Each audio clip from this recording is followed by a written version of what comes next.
Hello दोस्तों, मैं संजय सिंह। सब एग्जाम चैनल में आप लोगों का स्वागत है। फॉरेस्ट गार्ड से संबंधित एग्जाम को लेकर आज आप लोगों के सामने पुनः उपस्थित हुए हैं। इसके पहले भी मैंने 2 क्लास दिया था। आज ज्योग्राफी से संबंधित कुछ प्रश्न है जो पहले छूट चुका था, उसे मैं आज कंप्लीट कर दूंगा। तो आइए हम लोग ज्योग्राफी के प्रश्न पर चर्चा करें।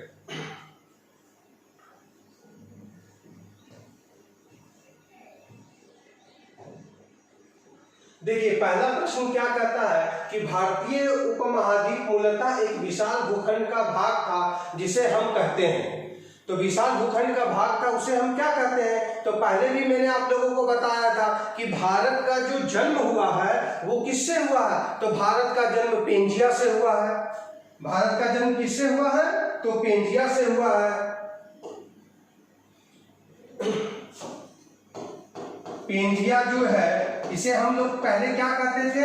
सुपर महाद्वीप के नाम से जानते थे। सुपर महाद्वीप के नाम से जानते थे। इनका जो नामकरण जो किया है, नामकरण किया है, किसने किया है? तो वैगनर ने किया है। कब किया था? 1912 में किया था। समझ गए ना? तो यही जो पेंजिया है, जो सुपर महाद्वीप है, इसका जब ये विखंडन होता है, टूटता है, तो इससे क्या बनता है? इससे गोंडवाना लैंड का निर्माण होगा और प्लस क्या बनेगा? अंगारा लैंड बनेगा। अंगारा लैंड बनेगा। इसी गोंडवाना लैंड से भारत और भारत जैसे अन्य देश का भी निर्माण होगा। जैसे अफ्रीका का निर्माण होगा, ऑस्ट्रेलिया का निर्माण होगा, मेडागास्कर का निर्माण होगा, इंडोनेशिया द्वीप का निर्माण होगा, दक्षिण अमेरिका का निर्माण होगा इसी गोंडवाना लैंड से। और फिर इसी अंगारा लैंड से क्या चीज, किस देश का निर्माण होगा? तो इसी अंगारा लैंड से आपका जो निर्माण होगा वो उत्तरी अमेरिका का निर्माण होगा, यूरोप का निर्माण होगा, रसिया के उत्तरी क्षेत्र का निर्माण होगा, ग्रीनलैंड का निर्माण होगा। ये सब अंगारा लैंड से हमारे बने हुए हैं। तो आज हम लोग का जो अध्ययन का विषय जो है वो क्या है? वो भारत। हम लोग सब भारत के चारों ओर घूमते रहेंगे। आज भारत का हम लोग पूरी तरह से भ्रमण करेंगे। भारत के उत्तर में घूमेंगे, दक्षिण जाएंगे, पूर्व जाएंगे, पश्चिम जाएंगे। तो आइए, तो हमने आपको बता दिया भारत का जो जन्म होता है वो किससे हुआ? गोंडवाना लैंड से हुआ। गोंडवाना लैंड का जन्म किससे हुआ? तो पेंजिया से हुआ। तो इस भारत जब जन्म ले लिया तो इसका कुछ नामकरण भी होगा। तो भारत के नामकरण के बारे में हमें चर्चा करनी है। भारत का नामकरण, अगर बच्चा जन्म लेता है तो उसको क्या, उसका नाम रखा जाता है। तो भारत ने जन्म ले लिया, अब उसका नाम रखा जाएगा। तो ऐसे बोला गया है वैदिक ग्रंथों में, जैसे विष्णु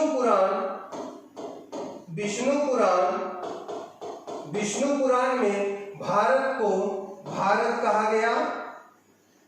समझ गए? ऐसे एक कहावत है कि देखिएगा, प्राचीन काल में एक लोग कहते थे कि भारत का जो नामकरण हुआ है वो भरत नाम के एक लड़का से हुआ है ना। भरत नाम का जो लड़का था उसी के नाम पर हमारा भारत देश नाम पड़ा। ये भरत कौन था? तो इसकी जो व्याख्या हमें मिलती है, कालिदास की एक पुस्तक है अभिज्ञान शकुंतलम। उस पुस्तक में भरत नाम के लड़का का जिक्र मिलता है। यह जो लड़का है वो दुष्यंत और शकुंतला का पुत्र माना जाता है। समझे ना? तो उसी के नाम पर हमारा देश जो भारत जो है उसी के नाम पर पड़ा है, भारत देश का नामकरण हुआ। तो ये जो शकुंतला और दुष्यंत है, अभिज्ञान शकुंतलम की पुस्तक है, कालिदास की पुस्तक है ना। ऐसे लोग कहते हैं कि इस पुस्तक में बात है और लिखा भी गया है, लोग मानते भी हैं। लेकिन अन्य जो स्रोत है भारत के नाम का वो अलग अलग है। जैसे विष्णु पुराण जो है, विष्णु पुराण में भारत कहा गया। ठीक है। जैसे बौद्ध ग्रंथ जो है, बौद्ध ग्रंथ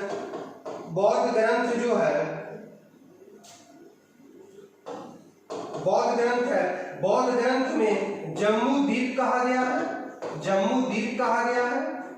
वैदिक काल में आर्यावर्त कहा गया है।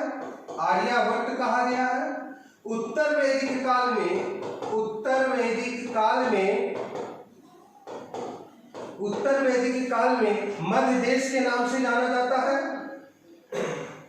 देखिए यहाँ पे जैसे वैदिक काल है, वैदिक काल में मध्य देश कहा गया, मध्य देश कहा गया। उत्तर वैदिक काल में क्या कहा गया? आर्यावर्त कहा गया। उत्तर वैदिक काल में क्या कहा गया है? आर्यावर्त कहा गया है भारत का।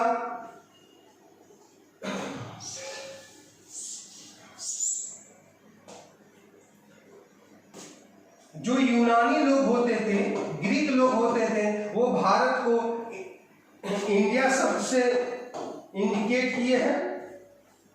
पारसी लोग, ईरानी लोग भारत को हिंदुस्तान कहे हैं। ठीक है, तो सबसे पहले हमने क्या देखा? भारत का जन्म देखा। भारत का जन्म कहाँ हुआ? गोंडवाना महाद्वीप से हुआ। इस प्रश्न को हल कर लीजिएगा। उसके बाद जन्म होता है तो भारत का नामकरण भी होगा। तो नामकरण अलग अलग ग्रंथों में अलग अलग नामों से पुकारा गया। जैसे विष्णु पुराण में भारत का है, बौद्ध ग्रंथ में जम्बूद्वीप का है, वैदिक काल में मध्य देश का है, उत्तर वैदिक काल में आर्यावर्त का है ना। यूनानियों ने इसे इंडिया का नाम दिया और ईरानियों इसे किस नाम से जानता है? हिंदुस्तान के नाम से जानते हैं। लेकिन भारतीय संविधान में भारत को किस नाम से जाना गया? तो वो भी जान लीजिए। भारतीय संविधान में क्या कहा गया? भारत अर्थात इंडिया। भारत अर्थात इंडिया, यह भारतीय संविधान में कहा गया है। भारतीय संविधान में भारत को किस नाम से पुकारा गया? भारत अर्थात इंडिया। तो इस प्रकार भारत का नामकरण रखा गया है।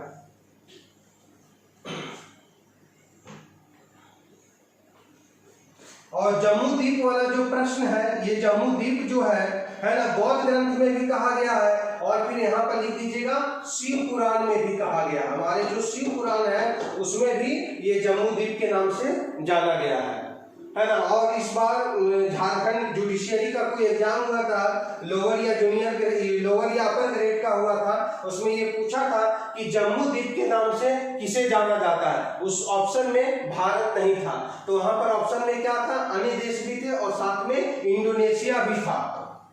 क्या था? इंडोनेशिया भी था। तो जम्मू द्वीप के नाम से हम लोग इंडोनेशिया को भी जानते हैं। क्यों जम्मू द्वीप कहते हैं? जम्मू द्वीप हमने क्यों कहा? क्योंकि जो भारत का क्षेत्र है और भारत से लगे हुए जो क्षेत्र हैं, उन क्षेत्रों में जामुन पेड़ की प्रधानता ज्यादा थी। इस कारण से उसे जम्मू द्वीप के नाम से हम लोग पुकारते हैं। तो जुडिशियरी वाला जो एग्जाम हुआ था झारखंड में, उसमें इंडोनेशिया था। तो आंसर क्या हो जाएगा? इंडोनेशिया हो जाएगा।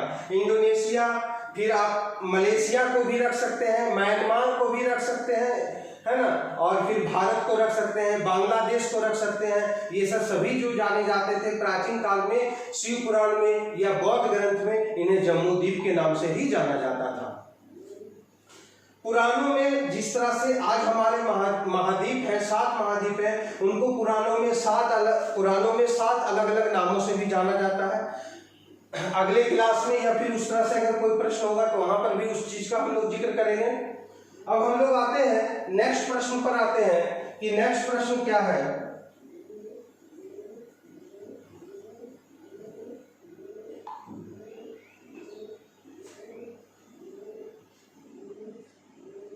हमारा जो दूसरा प्रश्न है कि निम्नलिखित अक्षांशों में से कौन भारत से होकर गुजरता है या गुजरती है?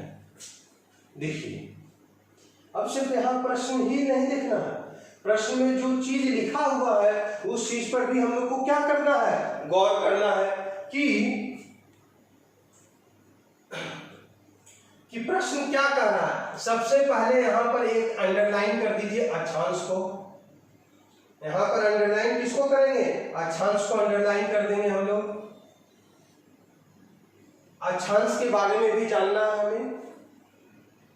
दूसरा, ये भूमध्य रेखा है, इसके बारे में भी जानेंगे। उत्तरी ध्रुवीय वृत्त है, उसके बारे में भी। मकर रेखा है और कर्क रेखा है, इन सभी के बारे में जानना। सिर्फ हमें एक प्रश्न नहीं दिख रहा है, इससे कितना प्रश्न दिख रहा है? एक प्रश्न, 2, 3, 4, 5। एक प्रश्न में आपका 5 प्रश्न है। जैसे देखिए अक्षांश, तो पहला प्रश्न यहीं से आपका निकलता है कि अक्षांश क्या है। अक्षांश क्या है? अक्षांश क्या है? पहले वाले क्लास में भी मैंने आप लोगों को बताया था कि अक्षांश क्या है। इस बार वाले भी क्लास में मैं आप लोगों को बताऊंगा पहले, लेकिन आप लोग बताएंगे कम से कम कि अक्षांश क्या है। सिर्फ हमारे बताने से नहीं, हमें ये भी तो पता चलना चाहिए ना कि मैं जो बता रहा हूँ आपके माइंड में है या नहीं है, या फिर उसे डिस्ट्रॉय बर्बाद कर दिए आप लोग। सुनते हैं एक कान से दूसरे कान से निकाल देते हैं। बताइए। हाँ सही बोले। अक्षांश जो है वो क्या है? विषुवत रेखा से, लिख लीजिएगा कॉपी में, राइट डाउन कर लीजिएगा। विषुवत रेखा से किसी भी स्थान की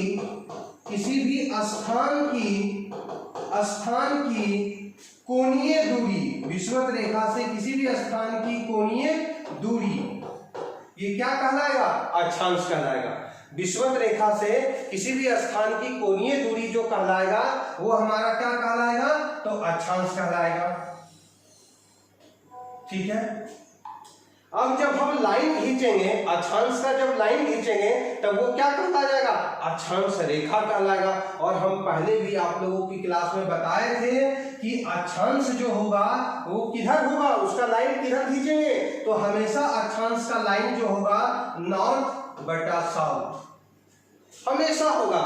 या तो नॉर्थ नॉर्थ होगा, या तो साउथ साउथ होगा, या तो फिर नॉर्थ और साउथ होगा। जैसे एग्जाम्पल में देख लीजिए, हमने बताया था पहले कि भारत का अक्षांशीय विस्तार कितना है? भारत का अक्षांशीय विस्तार कितना है? तो देखिएगा 8 डिग्री 4 मिनट नॉर्थ से 37 डिग्री 6 मिनट नॉर्थ है। तो हर जगह नॉर्थ आ रहा है। ठीक है। तो इसका मतलब ये हुआ, इसका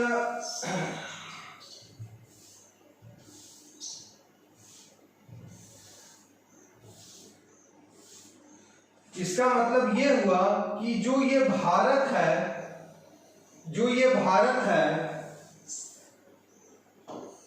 ये 0 डिग्री उत्तर नॉर्थ में है। और इसी 0 डिग्री को हम लोग क्या कहें? विषुवत रेखा कहें। उस दिन भी हमने चर्चा किया था आप लोगों के सामने, इस बार भी चर्चा कर देना। और इस 0 डिग्री के नीचे क्या आएगा? साउथ आएगा। इससे ये पता चल गया कि अगर हमें अक्षांश पता है तो अक्षांश का ये जो नॉर्थ और साउथ वाला जो डायरेक्शन है, अगर ये भी हम जान गए कि नॉर्थ है कि साउथ है, इससे पता चल जाएगा कि भारत जो है वो किस गोलार्ध में आता है। तो इससे पता क्या चल गया? 0 डिग्री के उत्तर में है, तो इसका मतलब भारत क्या है? उत्तरी गोलार्ध में है। एक एग्जांपल तो मैंने ये दे दिया। अब दूसरा एग्जांपल अफ्रीका महाद्वीप के बारे में देख लीजिए। जब हम लोग मैप में अफ्रीका महाद्वीप को देखते हैं तो अफ्रीका महाद्वीप का विस्तार जो है वो नॉर्थ में भी है, वो साउथ में भी है। अफ्रीका महाद्वीप का विस्तार समझ गए बात को? नॉर्थ में भी है और साउथ में भी है। तो इससे हमें ये पता चल गया। और इसका देशांतर भी अगर देख लेंगे तो ईस्ट में, वेस्ट में भी आ जाएगा हमारा और ईस्ट में भी आ जाएगा अफ्रीका हमारा। समझ गए? तो इससे हमें यह पता चल गया कि अफ्रीका जो महाद्वीप है वो उत्तर में भी फैला हुआ है, दक्षिण में भी फैला हुआ है, पूर्व में भी फैला हुआ है और पश्चिम में भी फैला हुआ है। तो अफ्रीका महाद्वीप के अक्षांश से हमें यह पता चल जाता है कि अफ्रीका महाद्वीप चारों गोलार्धों में है। उत्तरी गोलार्ध में भी, दक्षिणी गोलार्ध में भी, पूर्व में भी और पश्चिमी गोलार्ध में भी, चारों गोलार्ध में अफ्रीका महाद्वीप है। तो अक्षांश से हमें देश की स्थिति के बारे में पता चल जाता है।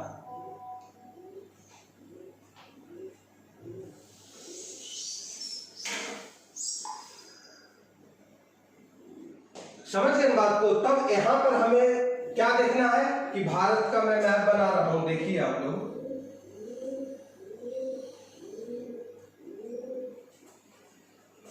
देखिए भारत का जब हम मैप बनाते हैं तो इसमें 2 चीज हमें दिखता है।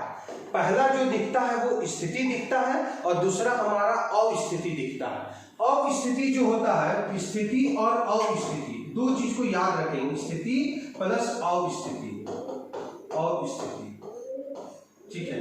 स्थिति बहुत सारा हो सकता है, भारत की भौगोलिक स्थिति, भारत की राजनीतिक स्थिति, भारत की आर्थिक स्थिति, मतलब स्थिति जो दर्शाएगा वो वास्तविक चीज को दर्शाएगा, वास्तविक जो वास्तविक है, जो वास्तविक है। और अवस्थिति जो दर्शाएगा वो क्या दर्शाएगा, काल्पनिक दर्शाएगा, काल्पनिक दर्शाएगा, काल्पनिक। जैसे भारत का अक्षांशीय और देशांतरीय विस्तार, तो भारत का जो अक्षांशीय और देशांतरीय विस्तार जो है वो क्या है, वो कैसा है, तो वो काल्पनिक है।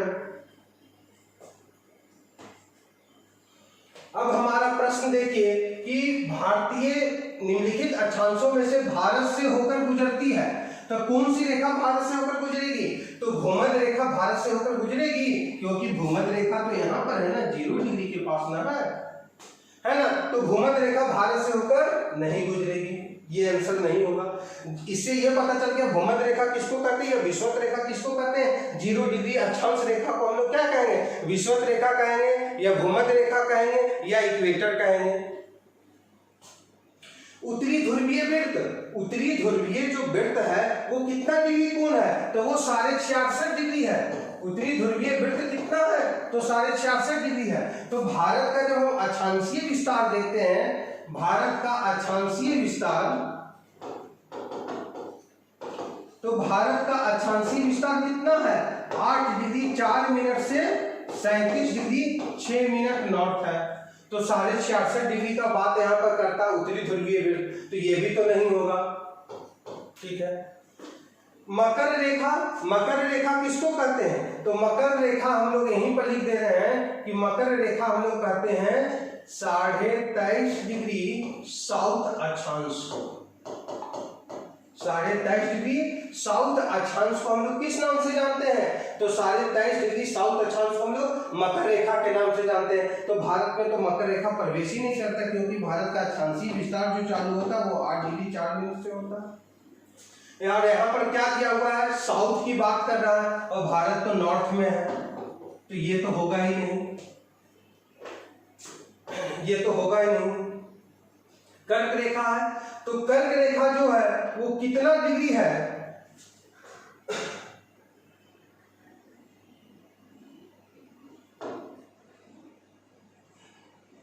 कर्क रेखा जो है वो आपका 23.5 डिग्री नॉर्थ अक्षांश है, कर्क रेखा, समझ रहे बात को। तो कर्क रेखा जो 23.5 डिग्री नॉर्थ अक्षांश है और भारत का अक्षांशीय विस्तार कितना है, तो 8 डिग्री 4 मिनट है। तो 8 से ऊपर हम जब जाएंगे तो 37 आएगा, 37 डिग्री आएगा। तो 8 से 37 के बीच में आप देखेंगे ये वाला 23.5 डिग्री अक्षांश जो है ये आ जा रहा है, नॉर्थ आ जा रहा है। तो इसका मतलब ये हुआ कि कर्क रेखा जो है वो भारत से होकर गुजरती है, आंसर यही होगा। देखिए है ना, प्रश्न सिर्फ एक प्रश्न नहीं देखिए कि सर एक प्रश्न लेकर आए, लेकिन एक प्रश्न के साथ साथ कितना प्रश्न है उसको भी अध्ययन करना पड़ेगा। और इसी पढ़ाई हम लोग को नहीं करना, हम लोग रीडिंग नहीं डाल रहे हैं, हम लोग अध्ययन कर रहे हैं, स्टडी कर रहे हैं। तो स्टडी में क्या होता है, विश्लेषणात्मक अध्ययन किया जाता है, समझे ना। और इससे हमारा पूरा जो टॉपिक है वो टॉपिक पर पूरा कंसेप्ट जो है वो हमारा क्लियर होता है। क्योंकि आपसे कर्क रेखा नहीं पूछा, आपसे मकर रेखा के बारे में पूछ दिया, ध्रुवीय वृत्त के बारे में पूछ दिया, आपके पास जानकारी होगा, उसके आपके पास जब वो व्यवस्था उपलब्ध होगा तभी तो आप उसको बना पाएंगे, है कि नहीं। तो वो सब पहले से आपको जानकारी रख लेना पड़ेगा कि उत्तरी ध्रुवीय वृत्त क्या है, मकर रेखा क्या है, कर्क रेखा क्या है, विषुवत रेखा क्या है, 0 डिग्री देशांतर रेखा क्या है ना। इतना मोटा मोटी जो रेखा है उस चीज के बारे में हमको अध्ययन कर लेना पड़ेगा, समझ लेना। तो यहां से देख लीजिए भारत से कौन सी रेखा गुजर रही है, तो कर्क रेखा गुजर रही है, एक बात ये होगी। अब अगर आपसे प्रश्न पूछ दिया कि भारत के किन राज्यों से होकर कर्क रेखा गुजरती है, या कौन सा ऐसा नगर है जिसके सबसे नजदीक से कर्क रेखा गुजरती है, तो सबसे पहले राज्य का नहीं छोड़कर हम नगर का बता देते हैं। नगर का याद रखेंगे, कलकत्ता और गांधीनगर, 2 ऐसे नगर हैं। कलकत्ता जिसको अभी कोलकाता के नाम से जानते हैं, और गुजरात में जो है गांधीनगर है, ये कर्क रेखा के सबसे नजदीक से होकर गुजरती है। और भी है, रतलाम है, विदिशा है, उमरिया है, मध्य प्रदेश में, ये सब क्या है, कर्क रेखा के सबसे नजदीक से होकर गुजरती है। समझ गए? इसका एक ट्रिक है, उस ट्रिक को भी ऐसे तो आप लोग जानते ही होंगे, लेकिन फिर भी हमारा जो कर्तव्य बनता है वो मैं बता दे रहा हूं कि किन किन राज्यों से होकर कर्क रेखा गुजरेगी। मित्र,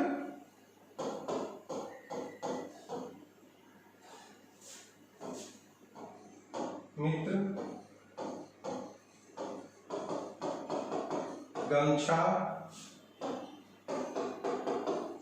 वेस्ट में झारा।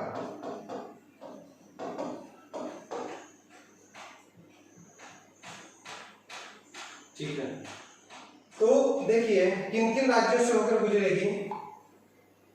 मित्र मिजोरम, यहां से क्या आएगा मिजोरम।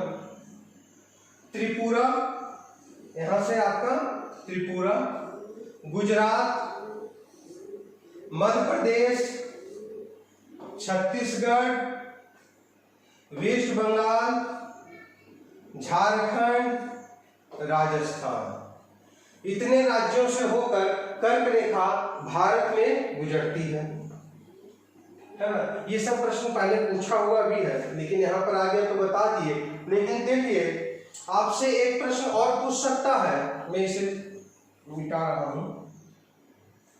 आपसे एक प्रश्न ये भी पूछ सकता है कि भारत का मानक समय रेखा, भारत का मानक समय रेखा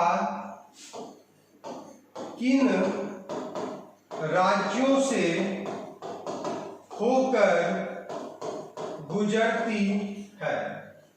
भारत का मानक समय रेखा किन राज्यों से होकर गुजरती है, या फिर कितने राज्यों से होकर गुजरती है। तो इस चीज को भी याद रखेंगे कि भारत का मानक समय रेखा, सबसे पहले तो मानक समय रेखा के बारे में हमें पढ़ लेना पड़ेगा कि भारत का मानक समय रेखा कितना है। तो भारत का मानक समय रेखा 82.5 डिग्री ईस्ट है। भारत का मानक समय रेखा कितना है 82.5 डिग्री ईस्ट है। याद रखिएगा मानक समय कितना है, तो ग्रीनविच से 5.5 घंटा आगे है। यहाँ पर हमने क्या पूछा, मानक समय रेखा, तो हमने क्या बोल दिया 82.5 डिग्री ईस्ट है। अब ये किन राज्यों से होकर गुजरती है, किन राज्यों से होकर गुजरती है भारत का मानक समय रेखा, तो उसको भी याद रखेंगे। तो वो राज्य क्या हो जाएगा,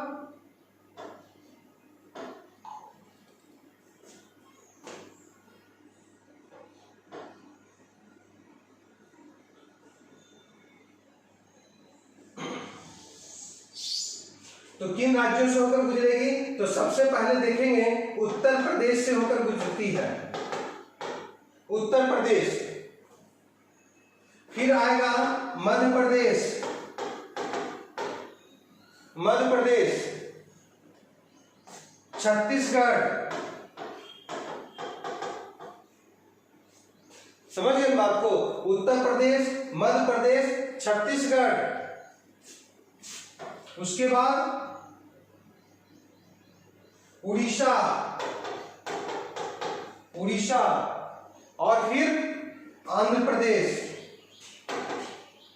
आंध्र प्रदेश। ऐसे हम लिख सकते हैं उमा का छत उरा। इसका ट्रिक है, याद रखिएगा, उमा, उमा का छत उरा, उमा का छत उरा। उसे उत्तर प्रदेश, एम से मध्य प्रदेश, छत्तीसगढ़, छत से छत्तीसगढ़, उड़ से उड़ीसा, उरा है आंध्र प्रदेश, उरा है ना। यहां पर एच भी आप लगा सकते हैं।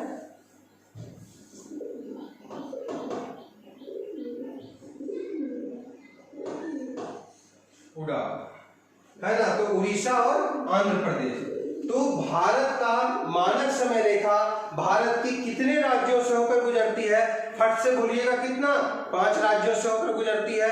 और फिर कौन कौन से वो राज्य हैं, तो उत्तर प्रदेश है, मध्य प्रदेश है, छत्तीसगढ़ है, उड़ीसा है, आंध्र प्रदेश है। इतने राज्यों से भारत का मानक समय रेखा गुजरते हैं। हमने आपको बता दिया कि भारत का मानक समय रेखा कितना है, ये बता दिया, और किन किन राज्यों से होकर गुजरती है ये मैंने आपको बता दिया। चलिए अब हम लोग आते हैं नेक्स्ट प्रश्न पर।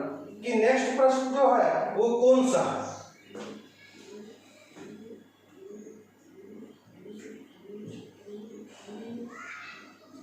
देखिए अभी प्रश्न दिए थे, अभी इस प्रश्न को देखकर आप लोग बनाएंगे कि कर्क रेखा भारत के ऊपर से गुजरती है, भारत के नीचे से गुजरती है, भारत के मध्य से गुजरती है, भारत से कोई संबंध नहीं है।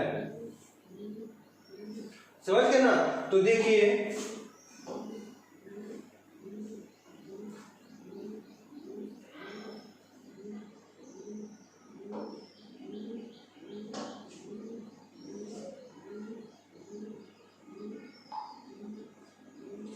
कर्क रेखा भारत के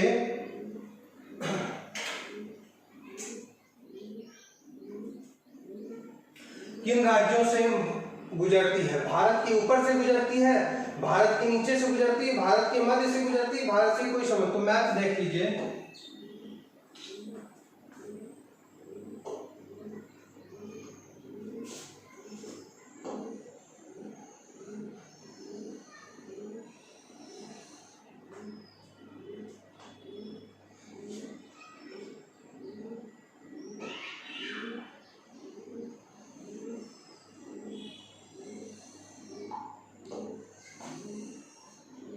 तो कर्क रेखा जो है वो भारत की कहां से गुजरेगी। कर्क रेखा कितना डिग्री अक्षांश को कहेंगे, कर्क रेखा कितना डिग्री अक्षांश को कहेंगे, तो 23.5 डिग्री अक्षांश को हम लोग क्या कहेंगे, कर्क रेखा कहेंगे। 23.5 डिग्री नॉर्थ लेटीट्यूड को हम लोग क्या कहेंगे, कर्क रेखा कहेंगे। तो कर्क रेखा भारत के इन राज्यों से होकर गुजरेगी, ऐसे होकर कर्क रेखा मान लीजिए।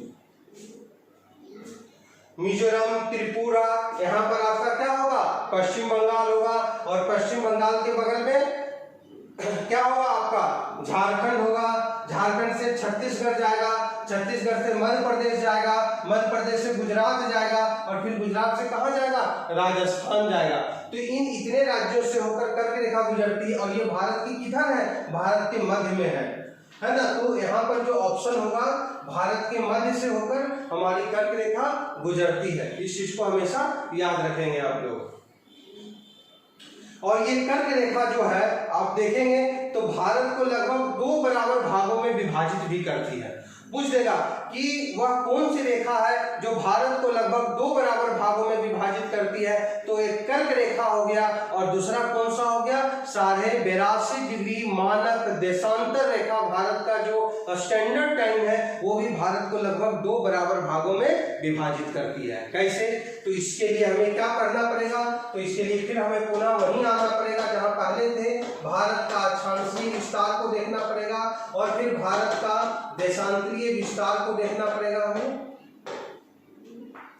तो भारत का जो अक्षांशीय विस्तार था वो तो आप लोग एकदम रट लिए होंगे, 8 डिग्री 4 मिनट से 37 डिग्री 6 मिनट नॉर्थ है, और देशांतरीय विस्तार कितना है, तो 68 डिग्री 7 मिनट से 97 डिग्री 25 मिनट ईस्ट है कि नहीं। और दोनों का अंतर आप देख लीजिए, तो दोनों का 8 डिग्री 37 डिग्री 6 मिनट जो है लगभग कितना डिग्री का अंतर है, तो लगभग 30 डिग्री का अंतर है।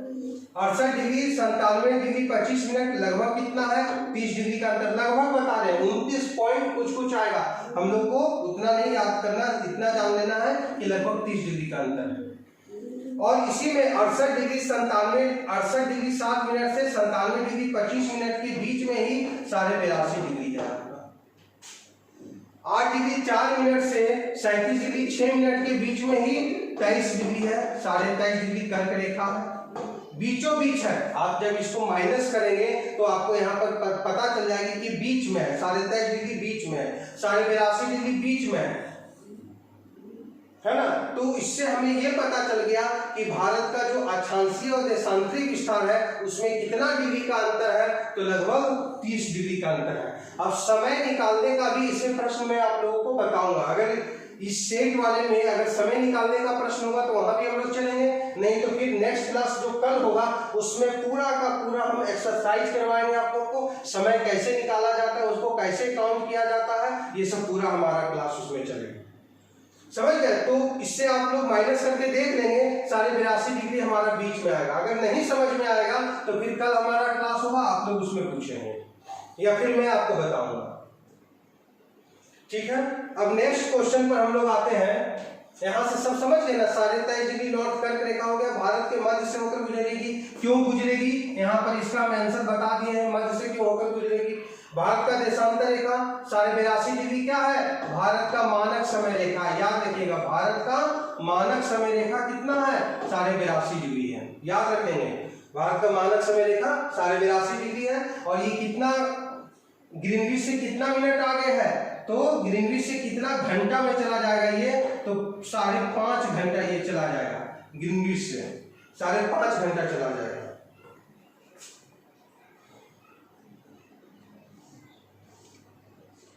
देखिए, अब नेक्स्ट प्रश्न आता है कि निम्नलिखित में से किस देश के साथ भारत की सर्वाधिक लंबी भू सीमा लगती है। भारत की सर्वाधिक लंबी भू सीमा लगती है। तो देखिए, अभी तक हम लोग क्या पढ़े थे, भारत का निर्माण पढ़े कि भारत कैसे आया, भारत का नामकरण पढ़ दिए, भारत का नामकरण कहाँ है, भारत की स्थिति पढ़ दिए, अक्षांश और देशांतर पढ़ दिए, भारत का कहाँ है। अब हम आते हैं भारत का और उनके पड़ोसी देशों के साथ क्या संबंध है, इस पर आधारित ये प्रश्न है आपका, है ना। तो इसमें क्या बोलता है, निम्नलिखित में से किस देश के साथ भारत की सर्वाधिक भू सीमा लगती है, किस देश के साथ सर्वाधिक भू सीमा लगेगी, बताइए। अगर ये ऑप्शन नहीं रहे, इस ऑप्शन की जगह दूसरा ऑप्शन दे देगा, तो फिर आप क्या करेंगे। तो इस तरह के जितने भी प्रश्न हैं, उन सभी प्रश्नों का एक ट्रिक से आप लोग याद कर लीजिएगा। वो ट्रिक का जो है नाम लिख लीजिए आप लोग सबसे पहले।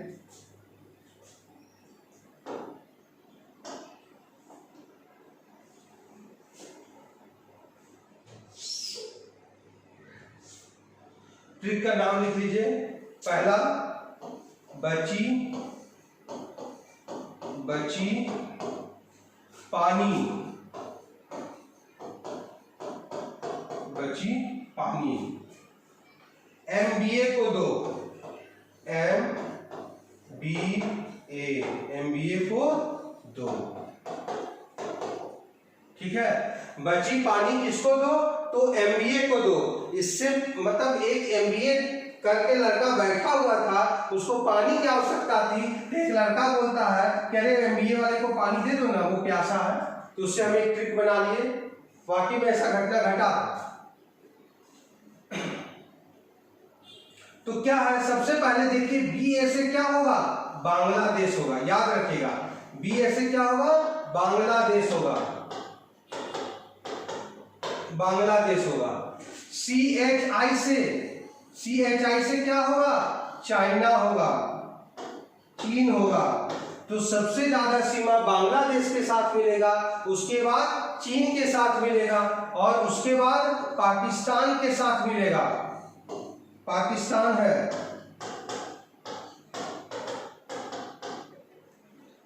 यहां पर क्या आता है, नेपाल,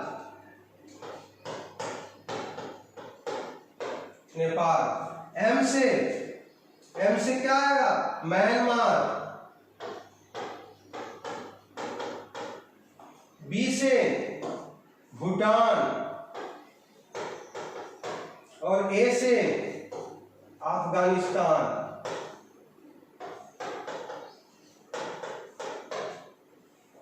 देखिए,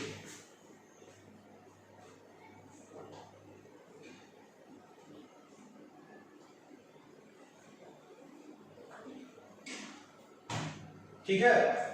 तो निम्नलिखित में से किस देश के साथ भारत की सर्वाधिक लंबी भू सीमा लगती है, तो याद रखेंगे बांग्लादेश, चाइना, पाकिस्तान, नेपाल, म्यांमार, भूटान, अफगानिस्तान। एक क्रम है, सबसे ज्यादा बांग्लादेश है, उससे कम क्या है, चाइना है, उससे कम क्या है, पाकिस्तान है, उससे कम क्या है, नेपाल है, उससे कम म्यांमार, फिर भूटान, फिर अफगानिस्तान। ये ट्रिक है, बची पानी MBA को दो, याद कर दीजिए।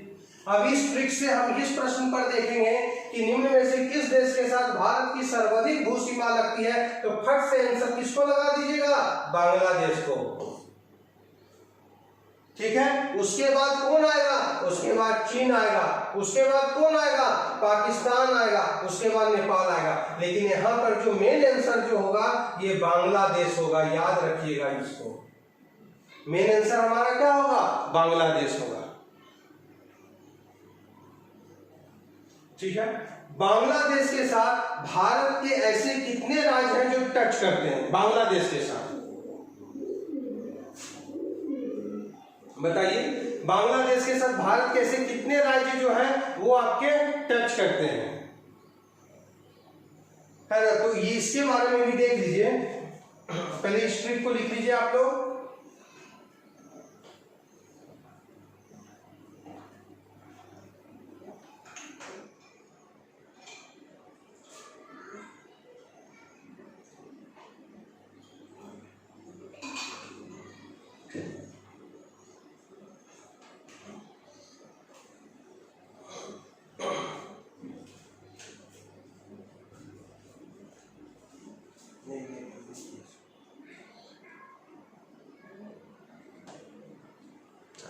तो देखेंगे कि बांग्लादेश के साथ भारत के कितने राज्य टच करता है, यहीं पर देख लीजिए। सबसे पहले आप पश्चिम बंगाल बांग्लादेश के साथ टच करेंगे, असम बांग्लादेश के साथ टच करेगा, मेघालय बांग्लादेश के साथ टच करेगा, त्रिपुरा प्लस मिजोरम। 5 देश जो है वो बांग्लादेश को छूते हैं। 5 देश जो है वो बांग्लादेश के सीमा को छूते हैं। दूसरा चाइना। चाइना के साथ कौन कौन छुएगा? तो याद रखिएगा, चाइना के साथ जम्मू एंड कश्मीर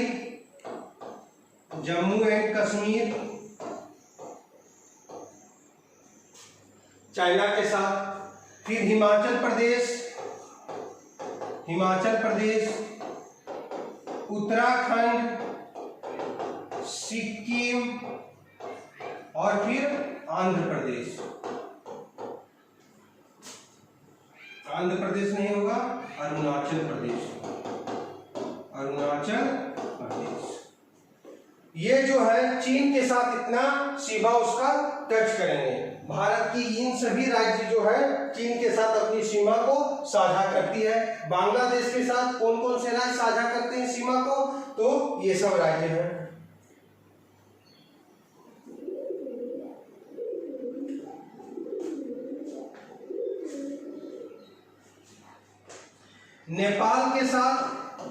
नेपाल के साथ देखिएगा कौन कौन से राज्य साझा करेंगे अपनी सीमा को?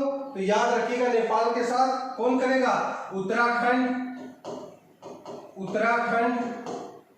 फिर उत्तर प्रदेश, बिहार, है ना? उत्तराखंड, उत्तर प्रदेश, बिहार, पश्चिम बंगाल और फिर सिक्किम। भारत के 5 राज्य हैं जो भारत के 3 पड़ोसी देशों के साथ टच करते हैं। 5 राज्य। चीन के साथ 5 राज्य टच करेगा, नेपाल के साथ 5 राज्य टच करेगा और बांग्लादेश के साथ 5 राज्य टच करेगा। उसके बाद जो है, जो राज्य बचते हैं वो मतलब जो पड़ोसी देश है उनके साथ 4 राज्य आपका टच करेगा।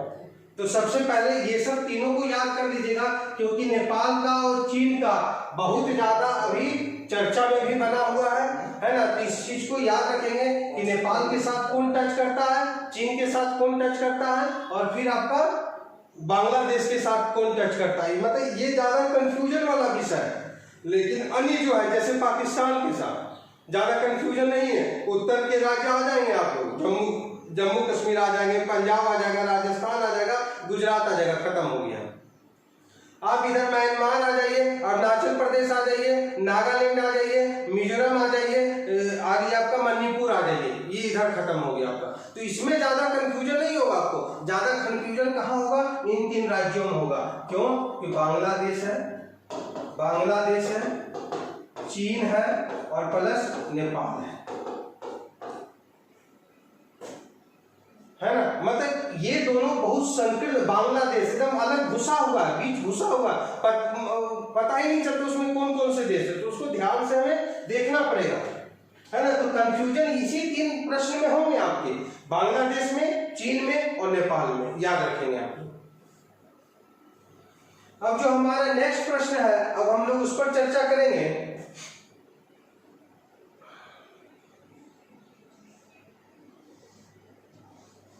देखिए बोलता है कि भारत का मानक समय ग्रीनविच समय से कितना अंतर है। तो अभी ना हम बताए थे, तो इसमें देखिए 2 चीज को याद रखना पड़ेगा। पहले ग्रीनविच को याद रखना पड़ेगा हमें कि ग्रीनविच जो है उसके बारे में याद रखना पड़ेगा, और दूसरा भारत का मानक समय के बारे में याद रखना पड़ेगा। ठीक है, तो हम यहाँ पर देखिए छोटा सा भारत का मैप बना रहे हैं ये, और इसको हम मानक समय रेखा यहां से ऐसे गुजार दें। ये कितना है 82.5 डिग्री ईस्ट है, और ये जो लाइन है वो कितना है 0 डिग्री है। ठीक, अब जो 0 डिग्री है, इसी 0 डिग्री को हम लोग क्या कहते हैं, प्रधान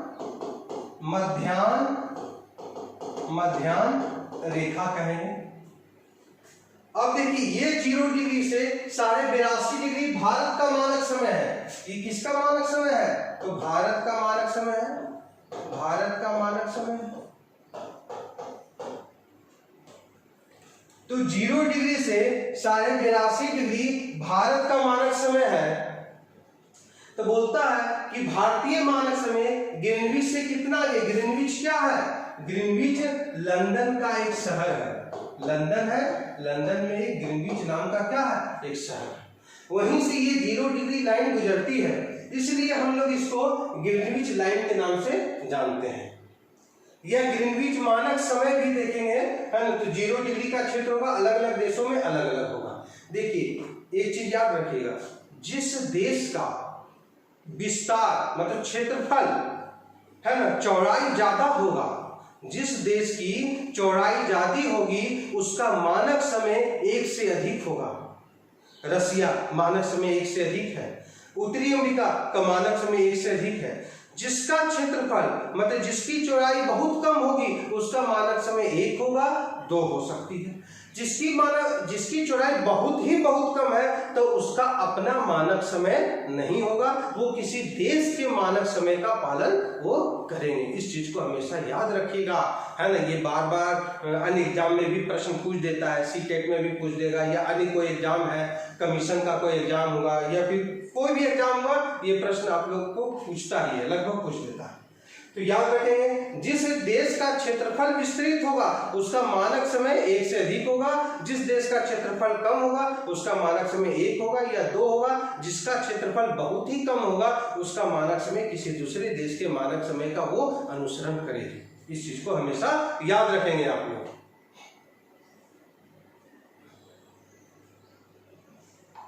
है ना। अब देखिए यहाँ पर प्रश्न क्या है कि 0 डिग्री देशांतर रेखा है, यहाँ पर 0 डिग्री देशांतर रेखा और भारत का मानक समय रेखा यहाँ है। तो देखिए याद रखेंगे 1 डिग्री बराबर कितना होता है, 4 मिनट होता है। 1 डिग्री बराबर 4 मिनट होता है। तो 0 डिग्री से 82.5 डिग्री आगे है, ये आगे चल रहा है, इधर प्लस चल रहा है और इधर आ जाएगा आपका माइनस आ जाएगा। ये आगे चल रहा है तो 1 डिग्री इक्वल टू 4 मिनट, तो 82 डिग्री इक्वल टू कितना होगा, तो 82 डिग्री इक्वल टू 328 मिनट होगा। ठीक है, और जो आधा डिग्री है वो आधा डिग्री इक्वल टू कितना हो जाएगा, 2 मिनट हो जाएगा, क्योंकि 1 डिग्री बराबर 4 मिनट होता है, तो आधा डिग्री बराबर कितना हो जाएगा, 2 मिनट हो जाएगा। याद रखिएगा, तो 328 प्लस 2 कितना हो गया, 328 प्लस 2 जो हो गया वो आपका 330 हो गया। अब 330 को हम लोग 60 से भागा दे देंगे, क्यों, क्योंकि 60 मिनट इक्वल टू 1 घंटा, तो इसको घंटा में बदलना है तो 5 घंटा 30 मिनट होगा। 5 घंटा 30 मिनट होगा। तो ग्रीनविच से भारत का मानक समय 5 घंटा 30 मिनट है। इस चीज को हमेशा आप लोग याद रखिए। ग्रीनविच से मानक समय कितना है? 5 घंटा 30 मिनट है। 1 डिग्री इक्वल टू 4 मिनट। अब ये मिनट कहां से आया? 1 डिग्री इक्वल टू 4 मिनट कहां बोल दिया? 1 डिग्री इक्वल टू 5 मिनट भी बोल सकते थे, 1 डिग्री इक्वल टू 6 मिनट भी हम बोल सकते थे, लेकिन 1 डिग्री इक्वल टू हम 4 मिनट बोल दिए, है ना। तो 1 डिग्री इक्वल टू 4 मिनट क्यों बोले? क्योंकि जो डिग्री है वो कितना का सर्कल बना रहा है? तो वो 360 डिग्री का एक सर्कल बना रहा है। समझ गए ना बात को? तो यहां से हमारा 4 मिनट निकल जाएगा। क्यों? क्योंकि 360 डिग्री को हम 24 से डिवाइड कर देंगे। 24 कहां आया? हमारा समय है 24 घंटा है। जब 24 घंटा हमारा समय है तो 1 घंटा इक्वल टू कितना हो जाएगा? 15 डिग्री हो जाएगा। 1 घंटा इक्वल टू कितना हो जाएगा? 15 डिग्री हो जाएगा। आप निकाल के डिवाइड करके अपना देख लीजिएगा, आ जाएगा उतना। तो 1 घंटा इक्वल टू कितना हो गया? 15 डिग्री हो गया। तो 1 मिनट इक्वल टू कितना हो जाएगा? 4 मिनट हो जाएगा। समझ गए बात को? तो इस प्रकार हमारा 1 डिग्री इक्वल टू 4 मिनट हमारा निकल गया। ठीक है, मतलब निकाल लीजिएगा। जैसे 1 घंटा में हम 15 डिग्री निकाल दिए हैं, तो इतना आसान कर दिए, इतना और आप आसान कर दीजिएगा। अब 15 डिग्री को हमको 4 मिनट में कन्वर्ट कर देना। 15 डिग्री को हमको 4 मिनट में कन्वर्ट कर देना। 1 डिग्री इक्वल टू 15 मिनट, है ना। तो इसको 60 से डिवाइड करेंगे तो हमारा कितना आ जाएगा? 4 आ जाएगा। 15 चौका 60। समझ गए ना बात को? तो 1 डिग्री इक्वल टू कितना हो जाएगा? 4 मिनट हो जाएगा।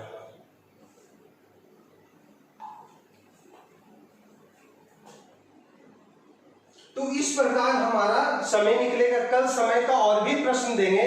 अभी सिर्फ इतना याद रखिएगा आप लोग कि 1 डिग्री इक्वल टू 4 मिनट होता है। ये मिनट कहां से आया? 360 डिग्री था। 360 डिग्री को समय से कन्वर्ट कर दिए तो 15 डिग्री आ गया। मतलब 1 घंटा इक्वल टू 15 डिग्री। अब 1 घंटा को अगर हमको मिनट में बदलना है तो 60/15 इक्वल टू 4, मतलब इक्वल टू 4 मिनट हो गया। तो 1 डिग्री इक्वल टू हमारा कितना हो जाएगा? 4 मिनट हो जाएगा। इस चीज को हमेशा आप लोग याद रखेंगे।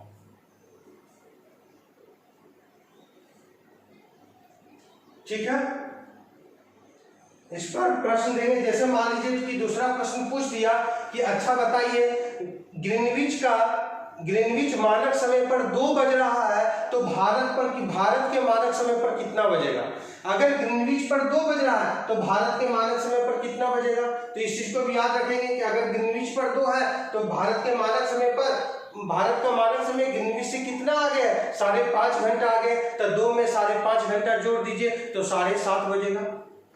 समझ गए ना बात को? तो इस तरह से मानक भारत का नहीं दे देगा, किसी दूसरे शहर का दे देगा, लंदन का, मिस्र, इजिप्ट का दे देगा, या फिर गुजरात का दे देगा, कहीं का भी दे सकता है। उस पर हम लोग अध्ययन करेंगे कल।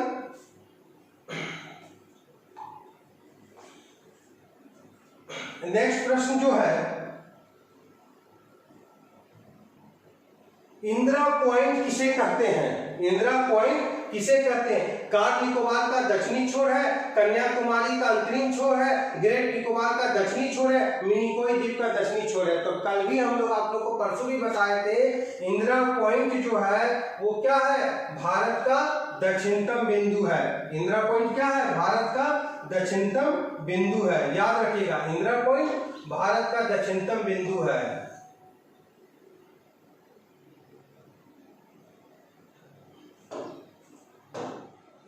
इंदिरा पॉइंट क्या है? भारत का दक्षिणतम बिंदु है। और ये कहां पर है? ग्रेट निकोबार में।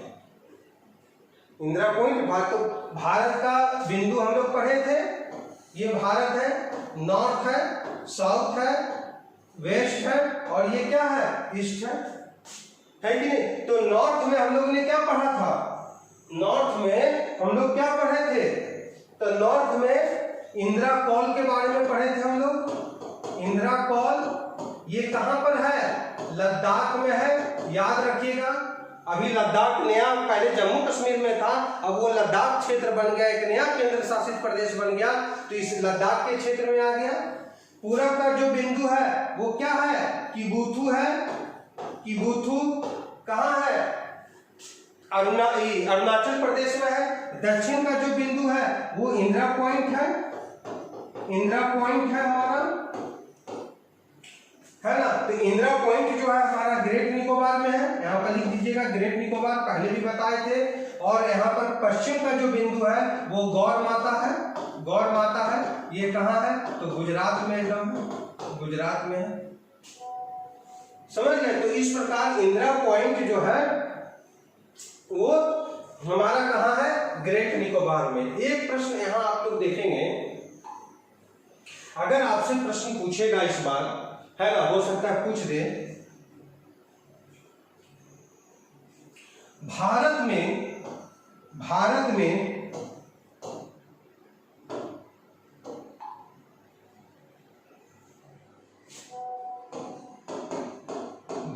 में राज्य और केंद्र शासित प्रदेश कितने हैं, केंद्र शासित प्रदेश कितने हैं, तो क्या बोलिए, भारत में राज्य कितने हैं और केंद्र शासित प्रदेश कितने हैं, बताइए। तो याद रखेंगे, भारत में अभी वर्तमान में 28 राज्य हैं। भारत में कितने राज्य हैं, तो 28 राज्य हैं। याद रखिएगा, भारत में कितने राज्य हैं, 28 राज्य हैं, और केंद्र शासित प्रदेश जो है वो 8 है। 8 क्या हमारा केंद्र शासित प्रदेश है। याद रखेंगे, भारत में केंद्र शासित प्रदेशों की संख्या कितनी है, तो 8 है, और राज्यों की संख्या कितनी है, 28 है। क्यों, तेलंगाना जब राज्य बना था 2014 में, तो हमारे राज्यों की संख्या कितनी हो गई थी, 29 हो गई थी। लेकिन जैसे ही जम्मू कश्मीर को केंद्र शासित प्रदेश बना दिया गया, तो पुनः हमारे राज्यों की संख्या कितनी हो गई, 28 हो गई। और जब जम्मू कश्मीर और लद्दाख को केंद्र शासित प्रदेश बनाया गया, तो हमारे केंद्र शासित प्रदेशों की संख्या पहले 7 थी, अब कितना हो गया, 9 हो गया। लेकिन 26 जनवरी 2020 को हमारे केंद्र शासित प्रदेश 2 दादर नागर हवेली और दमन दीव को एक साथ मिला दिया गया, है ना, जिससे 9 केंद्र शासित प्रदेश कितने में कन्वर्ट हो गए, 8 में कन्वर्ट हो गए, समझ गए। तो देखेंगे, लद्दाख पहला केंद्र शासित प्रदेश, दूसरा जम्मू कश्मीर, उत्तर चाहिए, लद्दाख है, जम्मू कश्मीर है, फिर हम लोग चंडीगढ़ को केंद्र शासित प्रदेश मानते हैं, दादर नगर हवेली दमन दीव एक साथ आ गया, पहले अलग अलग था, 26 जनवरी 2020 को एक साथ हो गया। तो इसको हम लोग कितना मान लिए, 4 केंद्र शासित प्रदेश हो गए। पहला फिर से मैं बताता हूं, लद्दाख, दूसरा जम्मू कश्मीर, तीसरा चंडीगढ़, दादर नगर हवेली दमन दीव, चौथा केंद्र शासित प्रदेश हो गया, है ना। 5वां केंद्र शासित प्रदेश कौन होगा हमारा, तो 5वां केंद्र शासित प्रदेश जो होगा वो पुडुचेरी होगा, 5वां केंद्र शासित प्रदेश हो गया, है ना। 6ठा केंद्र शासित प्रदेश लक्षद्वीप हो गए, 7वां केंद्र शासित प्रदेश अंडमान निकोबार द्वीप समूह हो गया, और 8वां केंद्र शासित प्रदेश बताइए, 8वां कौन होगा केंद्र शासित प्रदेश, 8 हमारे केंद्र शासित प्रदेश हैं। पहला केंद्र शासित प्रदेश लद्दाख, दूसरा केंद्र शासित प्रदेश जम्मू कश्मीर, तीसरा केंद्र शासित प्रदेश दिल्ली, चौथा केंद्र शासित प्रदेश दादर नागर हवेली और दमन दीव, 5वां केंद्र शासित प्रदेश चंडीगढ़, 6ठा केंद्र शासित प्रदेश पुडुचेरी, 7वां केंद्र शासित प्रदेश लक्षद्वीप, 8वां केंद्र शासित प्रदेश अंडमान निकोबार। तो इस प्रकार हमारे 8 केंद्र शासित प्रदेश हो गए। और राज्य कितना हो गया? तो राज्य हो गया हमारा 28 हो गया।